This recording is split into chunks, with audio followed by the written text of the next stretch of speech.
Chapter 2. The Blindside. 1977. I'm out cold and gradually coming to when I hear his reverberating cries. 3 faint words in the distance. Talk to me. I have no idea where I am or how I got here. I'm sprawled out on a cold, hard surface, feeling drugged and exhausted. I try to move my neck to no avail. My eyes are imprisoned as if under a 1,000-pound sandbag. Trying without success to open them, I finally give up. Then I hear his cry again, the same 3 words. Talk to me. Talk to me. The voice approaches closer, echoing urgency, even desperation. Numb from the cold, I can't feel my limbs. All I want to do is move away from the harsh, demanding voice.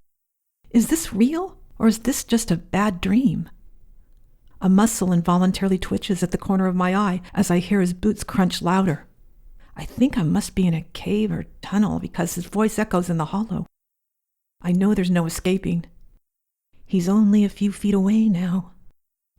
In one last desperate attempt, I try to move my legs, but they're as heavy as melted tar. I can't even wiggle my toes. Then all at once, the creaking ceases. My skin tingles with the certainty of danger. I hold my breath and play dead, hoping he'll pass on by. But the phantom is too smart to be fooled. Suddenly he's on top of me, pinning my arms at my sides with his knees. I try to scream, but nothing comes out. Is this it?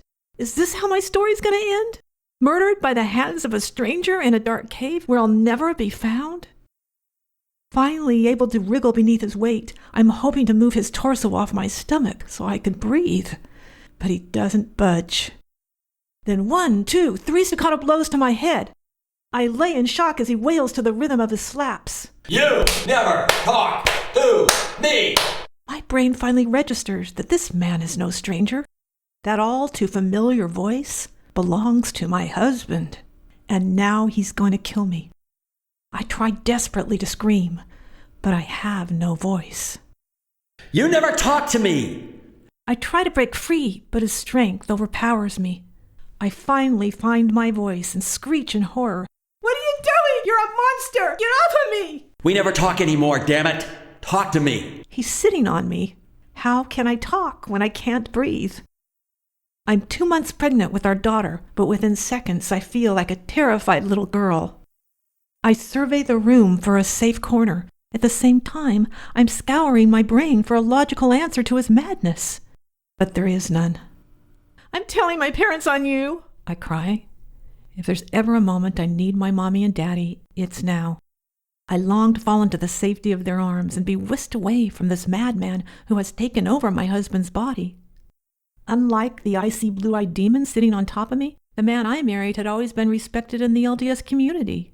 He honors his priesthood, magnifies his callings, and tolerates my occasional tendencies to be overly emotional. When we got engaged, I had the trusting heart of a child and believed he was going to make me the happiest bride in the world.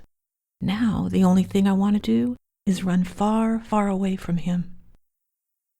Gary releases my wrists, but clamps his knees tighter, pinning me down like a helpless animal. Searching for answers, I struggle to recall last night's events. Images appear in my mind, distorted images, yet as I close my eyes, the scene becomes more vivid.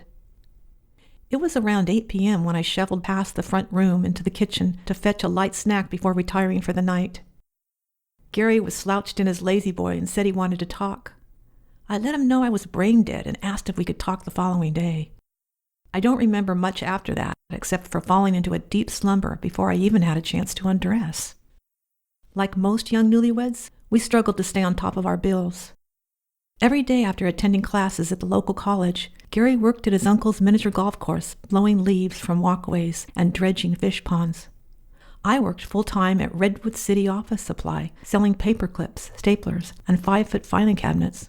Between both our schedules, there just wasn't a lot of day left over for conversation.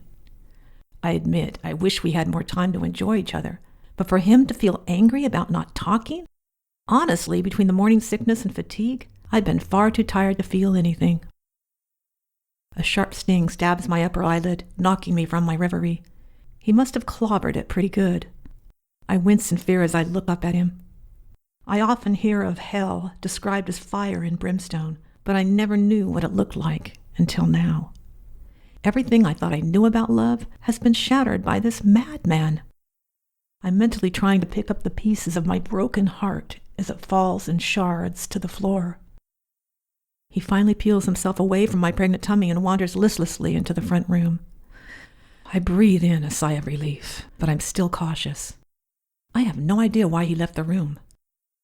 Hearing rumbling sounds in the kitchen, I pray to God he's not looking for a knife.